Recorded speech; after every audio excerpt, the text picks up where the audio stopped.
I'm Peter Moll. I'm an independent consultant. I advise science policy, particularly for governments or science policy makers. I observe in my work a change which is quite dramatic and quite unobserved by academia to some extent, at least. We used to understand ourselves as academics, at least, to live in a knowledge society where we generate knowledge and enter a field where there is no knowledge so far.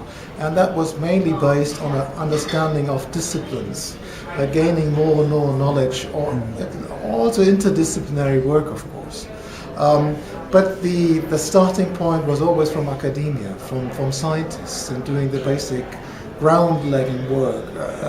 What we're moving into is something some people have started to call an open knowledge society, where knowledge is generated in totally different groups, where academics only play one part.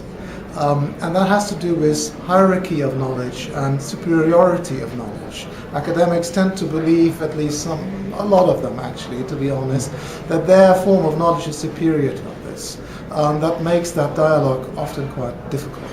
So what I think, at least, we need to move away from is that sense of superiority of knowledge from academics, and come into an understanding of usefulness and adequacy and aptness and capacities of what we can reach with knowledge. And this open knowledge society, which is something which we're already moving ahead into. I'm doing a WebEx thing. This is open knowledge. Yeah, that's a perfect example for that. You can access knowledge immediately today with entering the internet anywhere where you want to be, and anybody can do it. And there are enormous amounts of knowledge, and that has changed the frameworks in which knowledge generation is taking place. So what I'm saying is we have to move away from a very static understanding, a linear understanding of knowledge generation, to a more dynamic understanding, where academics play a very important part, sometimes an essential part, but not the only part. And that changes the whole understanding of what we are doing, or what academics are doing. And I believe that academics have not quite understood so far what that change really all involves. So that was my comment about it. I drew two bubbles. I can't do it right now, but one is a bubble where there's half or something, which is maybe an exaggeration, where we already have knowledge, where we enter a field of no knowledge. The other bubble looks totally different. It's a bubble with many different spots all around, and there, in any of those spots, there enter academics, there enter people from industry, there enter people from NGOs and civil society and lay people, and they together generate the knowledge that is needed. And that's exciting. That's an enormous change of what's happening at the moment. And my point is, if we talk about K-star, we really have to look then into, are we talking about this more traditional and linear and disciplinary knowledge generation, which we mean, or are we talking about this much more dynamic, heterogeneous way of knowledge generation? And then we immediately jump into the next step, hopefully at least. It's not only about knowledge, it's also about learning. It's about experience exchange. It's about capacities to bring about solutions. And that's a whole range of other things that's important. And knowledge always then again plays a part in it. But we have to be, I think the first step is really humbleness. To be humble, more modest about what can be achieved purely with this old-fashioned knowledge generation, and then enter into this exciting dialogue of what's happening there.